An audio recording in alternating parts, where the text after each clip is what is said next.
Well, one of the things we were discussing just a little while ago was Henry Ford's hemp car. Right. Grown. Right. He made an external body with hemp fiber and oil and some other seed oils.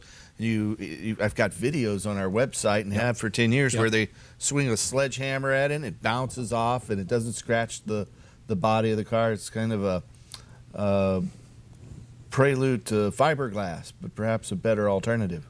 Like hemp glass. Yeah, exactly. Yeah. Exactly. So Ford was a total pioneer, and we cover pieces of his life in the film. One of the things that Ford did around that same time that he built Grown is he actually created an ethanol facility in the U.S. And he was turning hemp and other products into ethanol. Now, there was a guy at that time named Rockefeller. Right, Standard Oil. Standard Oil. Good friend of Andrew Mellon. Exactly. Secretary of the Treasury for several administrations. Right. So, and this is all during the time of, Hearst, and this whole sort of global power play was starting to be created. Well, Ford had a completely different idea. Not only did he grow his car, but he wanted to grow fuel.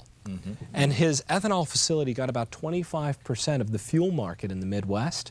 And, Rockefeller said, we've got to do something about this guy. So Rockefeller started funding something that became known as the Women's Christian Temperance Union. Man, I've heard of them. Yeah. And this was what, circa 1930 or 25? Well, right before Prohibition. So 1915 or something like that. Exactly. And as you recall, soon after that, the Women's Christian Temperance Union got together and they created this push for people to stop drinking alcohol. Right. Which then turned into ethanol. Exactly. Which most people don't know, that the amendment to the Constitution that was called Prohibition was actually funded by Rockefeller, not having to do anything with drinking alcohol, but to make sure that Ford would stop producing alcohol. Well, that kind of ties some strings together there that have flung loosely in the wind in terms of it's eventually leading to marijuana prohibition, Right. And the whole biodiesel issue is something that we've talked about on this show at length.